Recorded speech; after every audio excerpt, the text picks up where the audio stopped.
Assalamu alaikum. So today we will start the biochemistry MCQs, okay, which are frequently repeated in FCPS exam. Okay, so the first question is vitamin synthesized in the GIT. Vitamin synthesized in the GIT is the vitamin K. ठीक है ये MCQ हमारे पास बार बार आता है कि कौन सा vitamin है जो विटामिन जीआईटी के अंदर सिंथेसाइज होता है, ठीक है, तो वो कौन सा विटामिन होता है, विटामिन के होता है, ठीक है. Okay, so next MCQ is cytokeratin is an intermediate filament that is used for the detection of neoplasia. ठीक है, साइटोकेराटिन जो है वो इंटरमीडिएट फिलामेंट है और इसको हम यूज़ करते हैं for the detection of neoplasia. Third MCQ is albumin can not pass through the basement membrane due to negative charge. ठीक है, इसमें ऑप्शंस में आपके पास बहुत सारे होते हैं, ठीक है, लार्ज साइज होता है, नेगेटिव चार्ज होता है, पॉजिटिव चार्ज होता है, but the albumin can not pass through the basement membrane due to its negative charge. वो नेगेटिव चार्ज की वजह से जो है बेसमेंट मेम्ब्रेन के थ्रू पास नहीं कर सकती. Next MCQ is vitamin causing creatinuria. Vitamin causing creatinuria is the vitamin E. ठीक है, विटामिन ई जो है वो क्रिटिन यूरिया कॉज करता है. नेक्स्ट एमसीक्यू है patient has cough and bibasal crackles on examination doctor find that the heart was enlarged which vitamin deficiency. अब क्या है कि पेशेंट जो है उसको कफ भी है, उसको बेजल क्रैकल्स भी आ रहे हैं, ठीक है, जब हमने उसको ऑस्कल्टेट किया है, ठीक है, उसके बाद एग्जामिनेशन पे क्या है कि हमें जो है वो डॉक्टर को जो है वो इनलार्ज्ड हार्ट मिला है, कार्डियोमेगैली मिली है, तो किस विटामिन डेफिशिएंसी की वजह से होगा, विटामिन B1 की डेफिशिएंसी की वजह से. नेक्स्ट एमसीक्यू इज़ 1 बार body is present in normal female. ठीक है, जो नॉर्मल फीमेल होती है उसमें 1 बार बॉडी प्रेजेंट होती है. ठीक है, बार बॉडी का ये भी एमसीक्यू आता है कि बार बॉडी कंटेन व्हाट, तो बार बॉडी जो होती है वो हेट्रोक्रोमेटिन होता है, देखिए उसके अंदर एक्स क्रोमोसोम होता है, ठीक है, और वो नॉर्मल फीमेल के अंदर जो है ना 1 बार बॉडी होती है. ठीक है, इसके लिए ये कॉन्सेप्ट याद रखिए कि बार बॉडी जो होती है ना वो ऑलवेज जो हमारे पास बार बॉडी होती है ना, ठीक है, वो क्या होती है कि 1 जो है वो लेस देन एक्स क्रोमोसोम होती है. ठीक है, बार बॉडी हमेशा क्या होती है 1 less than x, number of x chromosome.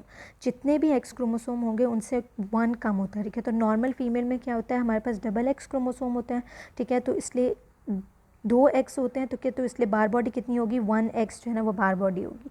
जबकि अगर हम बात करें क्लाइनफिल्टर सिंड्रोम की, ठीक है, उसके अंदर क्या होता है एक्स एक्स वाई होता है.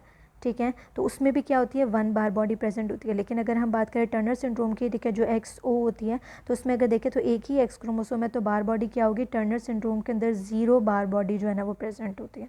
ठीक है, तो आई होप ये क्लियर हो गया होगा एमसीक्यू. ठीक है, सो हमारा एमसीक्यू मेन जो था वो क्या था कि 1 बार body is present in normal female. Okay, next is deficiency of niacin causes what. Deficiency of niacin जो है वो प्लेग्रा कॉज करती है. ठीक है, ये आगे भी एमसीक्यू रिपीट होगा जिसमें हमारे पास अगर प्लेग्रा के ऑप्शन ना हो तो हमें दिया सकता है डायरिया, डर्माटाइटिस, डिमेंशिया या हर्टनप डिजीज़ जो है वो कौन कॉज करता है. ठीक है, तो वो डेफिशिएंसी ऑफ नायसिन जो है वो कॉज करती है. नेक्स्ट एमसीक्यू हमारे पास है patient has gum swelling and bleeding due to deficiency of vitamin C. ठीक है, गम स्वेलिंग भी है और ब्लीडिंग भी है, वो क्यों हो रही है, due to deficiency of vitamin C की वजह से जो है ना वो आपके पास गम स्वेलिंग और ब्लीडिंग हो रही है. ओके, ये बीच में एक एमसीक्यू मिस हो गया जिसमें जो है डेफिशिएंसी ऑफ इंसुलिन. इंसुलिन की डेफिशिएंसी क्या कॉज करती है, इसका जो करेक्ट आंसर है वो होता है increase amount of ketone bodies हो जाती है. Increase acetic acid ketone body अगर दी हो या फिर वैसे ही ऑप्शन कीटोन बॉडी का दिया हो, ठीक है, तो deficiency of insulin causes increase amount of acetic acid या फिर कीटोन बॉडीज़. ये मैं लिख कर भी आपको बता देती हूँ. तो deficiency of insulin causes increase acetic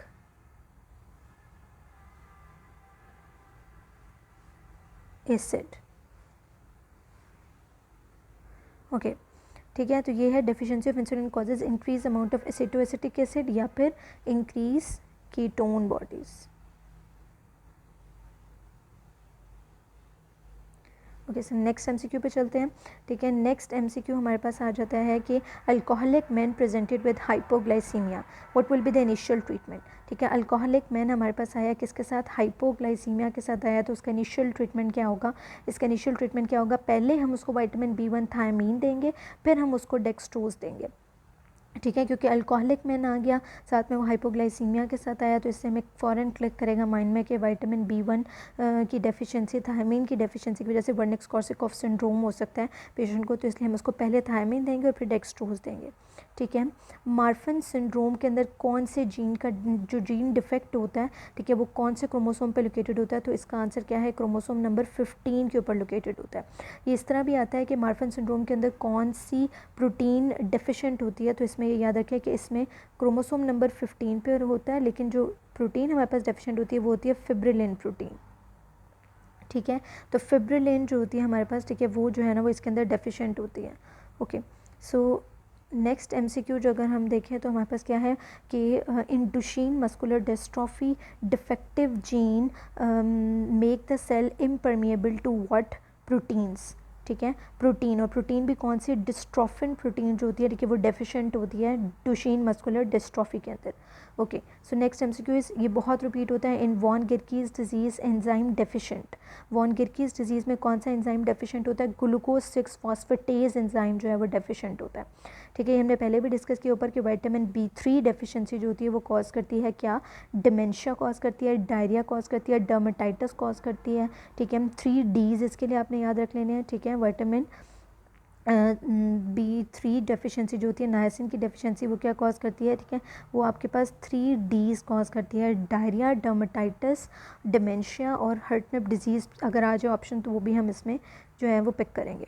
okay, so next MCQ is fisherman presented with anaemia, ठीक है। फिशरमैन अगर आपके पास एनीमिया के साथ आ रहा है, ठीक है, तो उसमें कौन किस चीज़ की डेफिशिएंसी होगी, उसमें विटामिन B12 की डेफिशिएंसी होगी, ठीक है। यानी कि उसमें फ्रेश विटामिन B12 का जो सोर्स होता है वो क्या होता है, फ्रेश फ्रूट्स एंड वेजिटेबल उसका सोर्स होता है, ठीक है। तो फिशरमैन के अंदर, अगर फिशरमैन के अंदर पूछा जाए कि एनीमिया कौन सा वाला एनीमिया होगा, तो विटामिन B12 डेफिशिएंसी एनीमिया या megaloblastic anaemia due to vitamin B12 deficiency जो है वो फिशरमैन के अंदर प्रेजेंट होगा, ठीक है। ओके, सो ये कुछ एमसीक्यूज़ थे, बाकी एमसीक्यू जब हम इंशाल्लाह नेक्स्ट वीडियो के अंदर क्लियर करेंगे।